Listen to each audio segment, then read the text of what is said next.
Good evening. This is the CBS Evening News. Dan Rather reporting. Business won a big one over unions today. The Supreme Court delivered a potentially staggering setback to labor unions nationwide. The justices gave businesses filing for bankruptcy much wider leeway to dump their union contracts. Fred Graham reports. The case involves a small New Jersey building supply house that used bankruptcy to cancel its Teamster contract. The Supreme Court chose it as a vehicle for a broad new ruling that placed the financial health of alien companies above the rights of labor unions. The court laid down two new rules for struggling companies that file for reorganization in bankruptcy court. A company may cancel its union contracts if it can show that the wage scales are burdensome, even though they wouldn't cause the company to go broke, and a company may terminate its union contract immediately after filing for bankruptcy without waiting for approval from the bankruptcy court.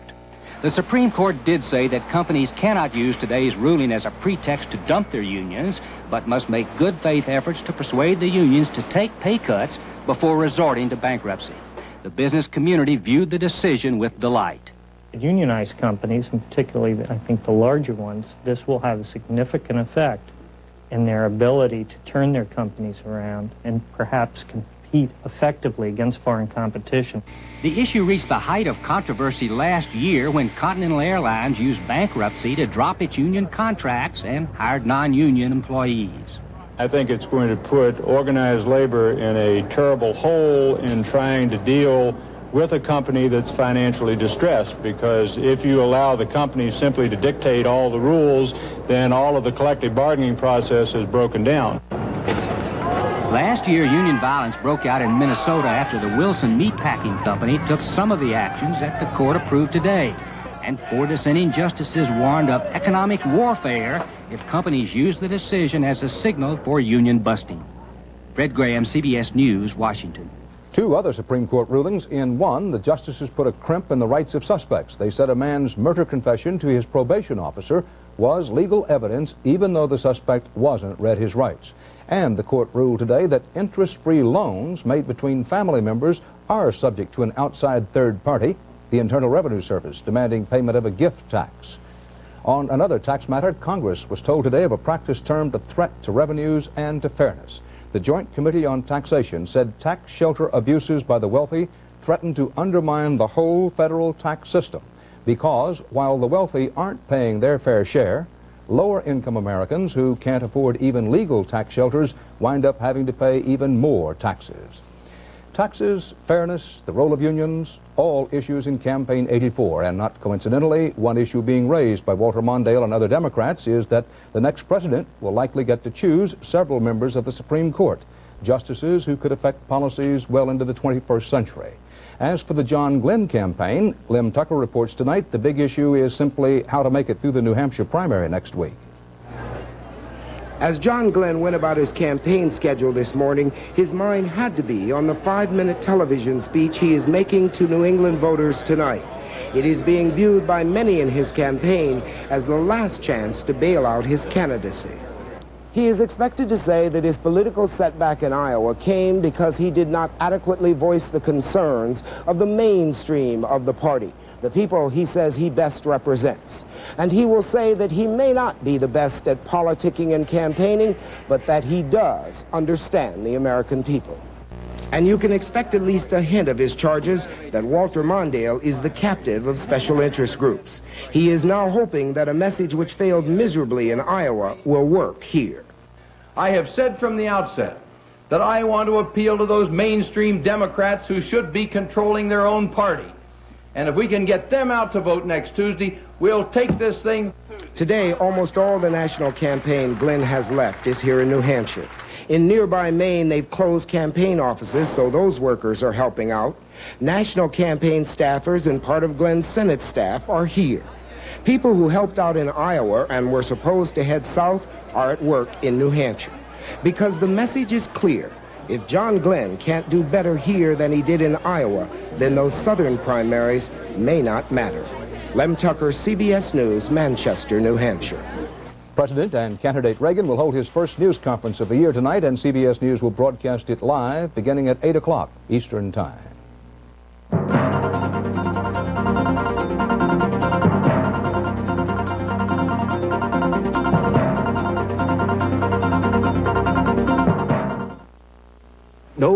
No butter. I'm eating lighter. We all are. Even if it's margarine. There's nothing light about that. Everything's light about this. 25% less salt, fat, and calories, and no cholesterol. Fleischmann's Light. 25% less salt, 25% less fat, 25% less calories than regular margarine. Delicious. So why should I eat dry toast? Beats me. Fleischmann's Light. 25% less salt, fat, and calories. You know how it feels. The pressure. The misery of sinus. When you've got sinus congestion, you want powerful relief. You want the power of 12-hour, the sinus strength formula from the makers of Neosynephrine. It starts instantly to clear sinus congestion, so you feel like yourself again. For sinus congestion, nothing is stronger or lasts longer than 12-hour, the sinus strength formula from the makers of Neosynephrine. The United States today sent a not-so-subtle message to Lebanese President Gemayel that American involvement with his country is decreasing quickly. Victorious Syria, meanwhile, sent an equally blunt message that its involvement in Lebanon is increasing. State Department correspondent Bill McLaughlin reports. With the future of Lebanon's defeated army in doubt, the administration today suspended plans for the accelerated delivery of new armored personnel carriers to that country. It's seen mainly as a symbolic act, since most of the weapons requested by Lebanon have already been delivered or are on the way. But it is a sign that the U.S. is putting even more distance between itself and Lebanon. The U.S. took the action as a new peace plan arrived in Beirut. Saudi Arabia may have mediated the latest Lebanese peace plan, but it in fact was dictated by Syria. The Saudi ambassador to Washington, Prince Bandar bin Sultan, a member of the negotiating team in Damascus, says the four-point plan represents a desperate effort. You look around you. We are the only game in town now. If we give up now, God help Lebanon. And more important, God help the Lebanese.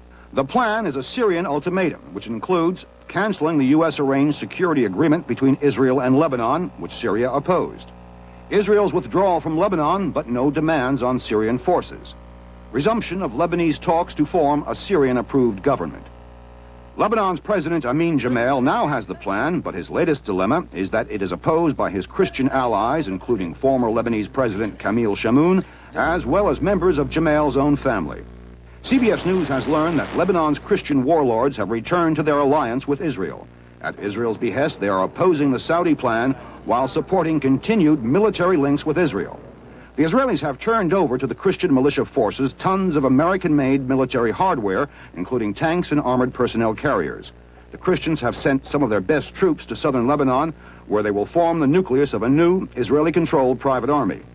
The Israeli High Command wants to withdraw Israeli forces to a new defensive line closer to Israel in the next few weeks.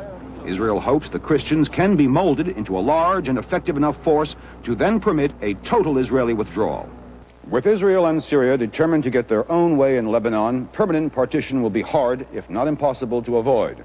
And partition may be the price the Lebanese have to pay for peace. Bill McLaughlin, CBS News, the State Department. Heavy fighting today in the battle for Souk El Garb in Lebanon's Shuf Mountains. Scattered throughout that mountain range are many Druze villages, but it is the village of Abai, more than any other, that symbolizes the fierce Druze hatred of Lebanon's Christian-dominated government. Larry Pentak explains. This is all that's left of the most sacred shrine of Lebanon's Druze Muslims. It houses the remains of their holiest saint. It was purposely destroyed by the Christian Phalangist militia, another casualty of Lebanon's religious hate. An altar has been built from the wreckage now that the Christian gunmen have been driven out. They've blown the shrine, they burned it, and they dug the grave, and we don't know why. The Phalangists laid landmines in the approaches to the village. Each building was systematically dynamited or burned. We can't invite you to our house because it is ruined. 6 months ago, when the people of Abaya predicted this would happen, it all seemed a little melodramatic. Let in the army, they said, and you let in the Christian Phalangist militia, which will destroy our town. They defiantly vowed to fight.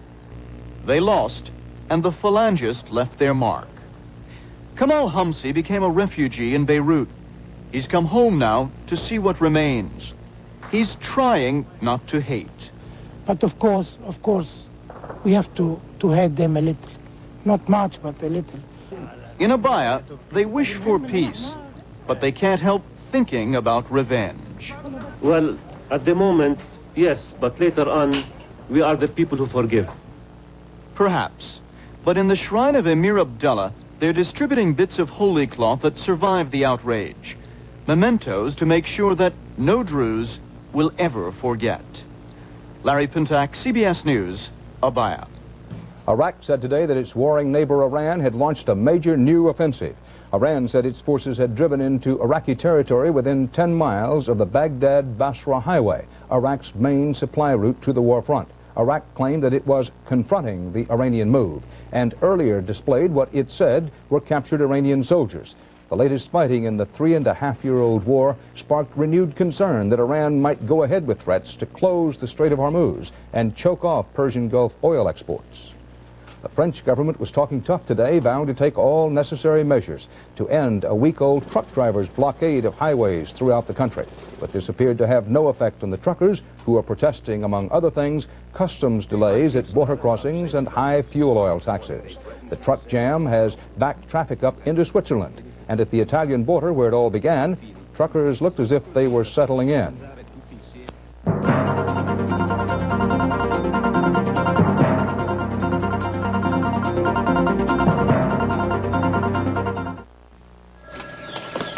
Oh no, forgot my keys. I gotta get to that phone.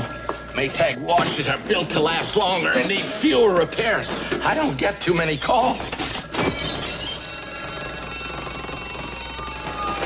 Maytag repairman. Mom! Oh, you called because you thought I might be lonely, huh? No problem, Mom. Not all Maytag repairmen are this lonely, but we're trying. Maytag. The dependability people. Estelle Sotomayor, telephone supervisor. Condition, tension, headache. I have a headache right now. It's at the back of my head. May I please have some aspirin? Today we'd like you to try extra strength Tylenol. It works without aspirin. I would have to try it to see if it actually works. Regular aspirin only gives you this much medicine, but extra strength Tylenol goes to the limit. It's the most medicine you can buy without a prescription. I lost my headache. Extra strength Tylenol did it. Extra strength Tylenol. You can't buy a more potent pain reliever without a prescription.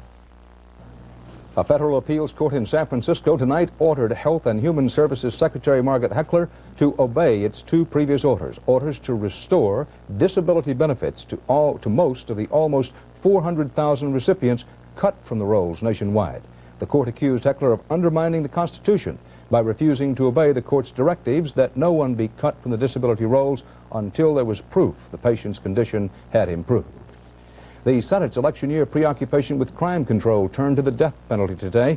The Senate voting to reinstate capital punishment for the federal crimes of treason, espionage, and the assassination or attempted assassination of the president. Stiff opposition to the federal death penalty is expected in the House. The trail of two convicts widely sought since they escaped Saturday from a Tennessee prison stretched from Brownsville to the Knoxville area. And today, James McManus reports that trail is stained with a dead man's blood. With police on foot and in helicopters, the manhunt had crossed his farm property some 30 miles from Fort Pillow State Prison for 2 days. And so Paul Windrow stuck a pistol in his belt before he went into the backyard to grill dinner steaks. Police say he pulled the pistol when escaped convicts Ronald Freeman and James Clegg approached, and they shot him dead. They then abducted Mrs. Windrow and placed her in the family car and drove to East Tennessee, where at about 5:30 this morning, they abandoned both the car and Mrs. Windrow, who was unharmed. Elizabeth Windrow found her way to a gas station near Knoxville, some 400 miles from home. Well, she was in bad shape. She was crying going on. She said, they killed my husband, they killed my husband. He can't be replaced. I hope they catch him. That's all I hope. The fugitives took 3 of Paul Windrow's guns, told his wife they will never be taken alive. Clegg, Freeman, and 3 other dangerous convicts broke away from a prison work detail Saturday. Twice they opened fire on pursuers and briefly took 2 families as hostages. 2 escapees were captured. One talked into surrender by an elderly woman who fed him bacon and eggs and lessons from the Bible. Mrs. Windrow returned home this evening. The search is now statewide, focused mainly in northeast Tennessee. There is anger here that the intensive manhunt of 2 days ago failed to capture the fugitives before they killed Paul Windrow. And there is fear also that the men still on the run may be even more dangerous now, perhaps more likely to shoot at the slightest provocation. James McManus, CBS News, Brownsville, Tennessee. What price justice? Bob McNamara reports that's the disturbing question raised by the actions of officials in one Arizona county. In Judge Thomas Meehan's Tucson courtroom, justice was hamstrung today. This case is a case that should have been tried. Meehan was frustrated because Cochise County, prosecuting these indigent members of a faith-healing church on riot charges, suddenly refused to pay the defendants' lawyers' fees. The county arguing it couldn't afford a possible $1 million trial, and the judge saying the lawyers couldn't be asked to work for free. To force these men to try this case without payment would put them into professional bankruptcy, would ruin their families, destroy their homes, and cause them hardship that I would do to nobody. So Meehan said he was forced to free the defendants after releasing the jury that took days to assemble. I'm disappointed in the fact that because there's no money, there's no justice, and I think that's sad. The case of money versus justice grew out of a bloody clash between Cochise County deputies and members of the Christ Miracle Healing Church 16 months ago. In the battle in the hamlet of Miracle Valley, 2 church members were shot to death by a deputy. And though 19 church members were charged with rioting and assault, this month when their case came to trial, Cochise County supervisors decided having to pay the defense lawyers' fees would break the county budget. What offices do we close in order to pay for this? The assessor's office, the treasurer, long-term care patients? Defense attorneys said Cochise County really wanted to hide an embarrassing incident, not find justice. They saw that they're probably going to lose the case. It's going to cost them a whole lot of money, and as I said moments ago, that it's going to showcase their negligence and incompetence in the way they handle this thing in Miracle Valley. Arizona's criminal justice officials worry that this case could set a bad precedent. Judges and prosecutors alike wondering if it means that local governments can now decide whether justice for those who can't afford an attorney will cost taxpayers too high a price. Bob McNamara, CBS News, Tucson, Arizona.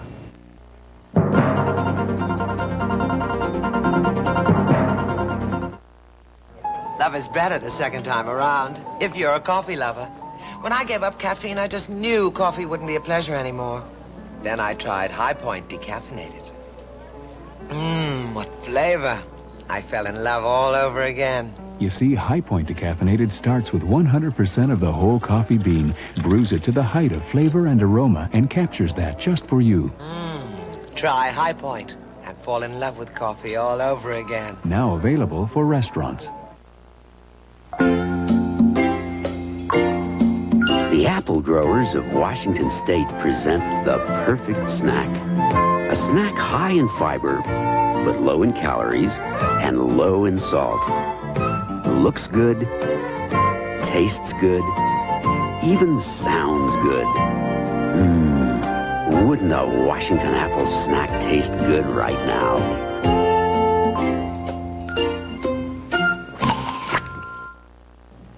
This month's space shuttle mission had its well-publicized successes, such as the first spacewalk without a tether, and well-publicized failures, like 2 lost multi-million-dollar satellites. Tonight, Bruce Hall shows us a different slant on the mission. Theater in the round, space-age style. When the Space Shuttle Challenger was launched earlier this month, it had aboard a special film camera from a small non-profit production company connected to planetariums in Jackson, Chicago, Reno, and Tucson. Ron McNair is going to take some movies of him. He has the Cinema 360 camera. The first pictures from the camera with its unusual 360-degree view were released today. There were spectacular shots of Earth and of the astronauts walk in space. The full effect of the three-dimensional view is best seen when the film is projected on domes of specially equipped planetariums, where the viewer is completely surrounded by picture, creating the sensation of space flight. And to demonstrate the problems of weightlessness, astronaut Bruce McCandless shows what it is like to eat a meal in space. Next time, the producers hope to film the recovery of a malfunctioning satellite and the shuttle's fiery re-entry into Earth's atmosphere. The planetarium's camera will be aboard the next 2 shuttle flights, and by this fall, they hope their space documentary will be making the rounds of museums, planetariums, and educational institutions. Bruce Hall, CBS News, Jackson, Mississippi.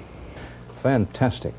3 other less interesting views of the world closer to the ground. A National Academy of Sciences study out tonight says the long-held worry that aerosol spray is ruining the world's protective ozone layer, well, not a bunch of hot air, is not nearly the problem it was first thought to be. Second, Canada out today with a formal protest to the U.S. that acid rain is a bigger threat than first thought.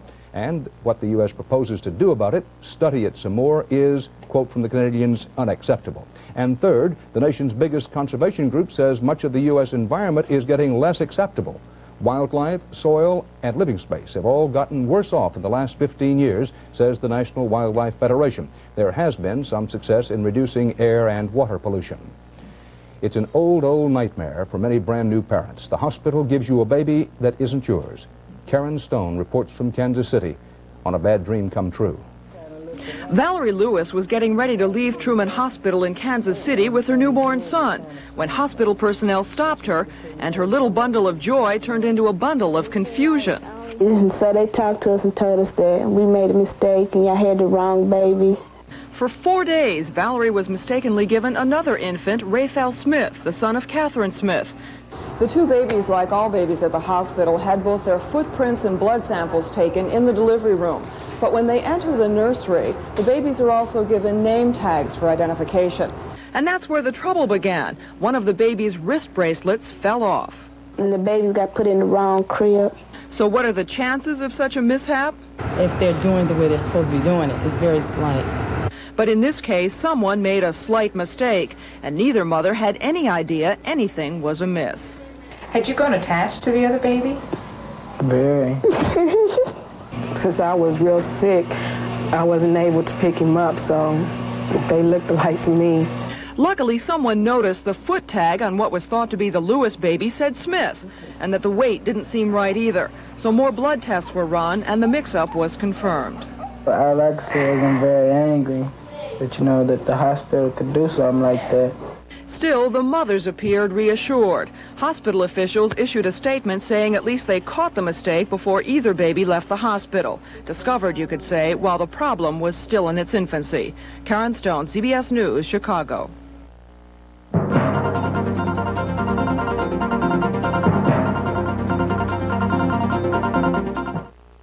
Why do you insist on Preparation H? The fact that doctors recommend Preparation H means a lot. I consider them the experts. Doctor recommended. Preparation H often gives temporary relief from pain and itch flare-ups, even helps shrink swelling of inflamed hemorrhoidal tissues. Preparation H relieves the pain, the swelling, and the itching, and the fact that doctors recommend Preparation H gives me a lot of mental and emotional comfort. Preparation H relieves pain and itch, even helps shrink swelling.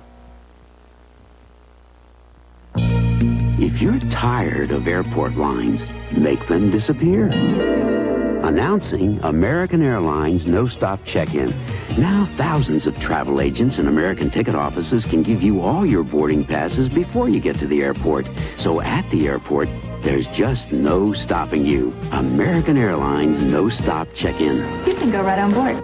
We're American Airlines, doing what we do best.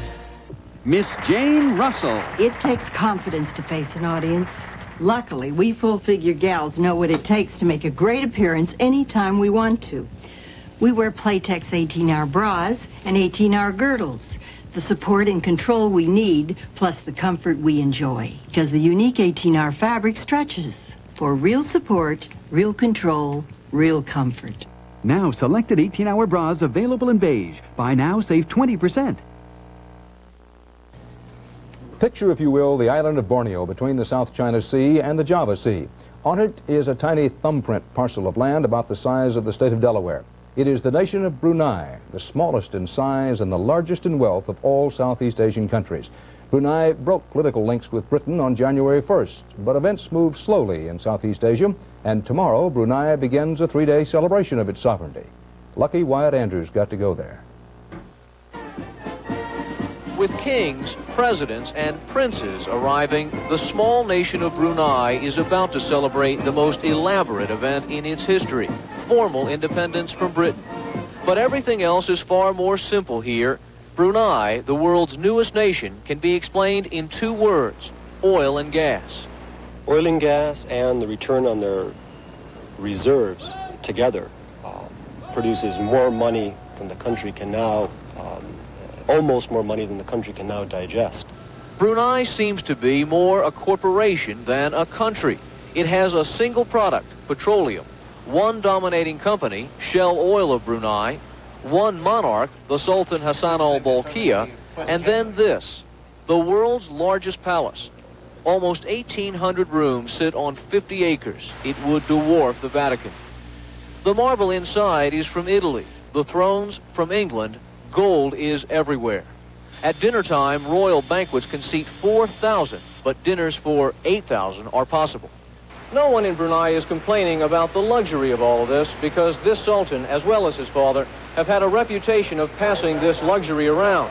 In fact, Brunei could be the most pure welfare state on earth. There are no taxes here. The government provides free medical care and builds subsidized housing. Education in boarding schools is free, and more than half of all jobs are on the public payroll. Bureaucrats who are well paid like to live in this water village, constructed completely on stilts. Status means commuting by water taxi with your Gucci bag close by. It might seem scary by Western standards, but the brightest Bruneian students have a single ambition. I will work with the government. And I like to work for my government here. You think you'll work for the government? Bruneian officials say they fear only that the population will get too lazy, too unmotivated, or too drawn away from the Islamic faith. And they fear the day when their supplies of oil and gas might be drawn down and the country forced to live on its $15 billion bank account, an amount now invested that is the equivalent of $75,000 per citizen. Wyatt Andrews, CBS News, Bandar Sri Begawan, Brunei.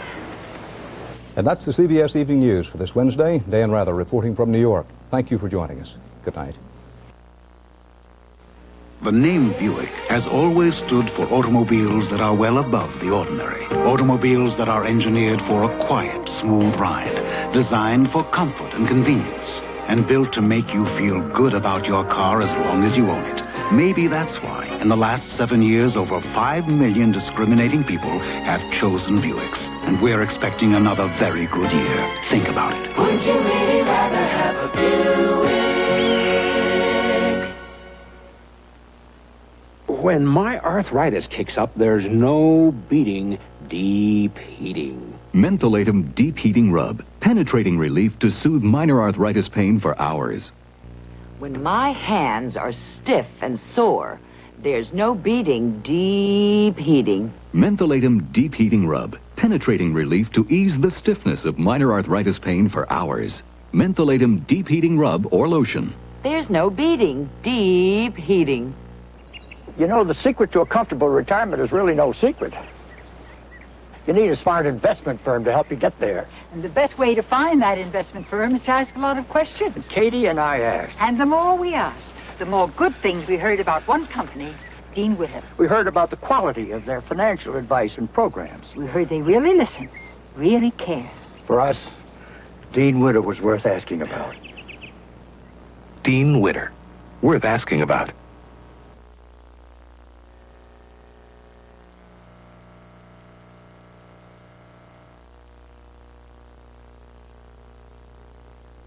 This is CBS.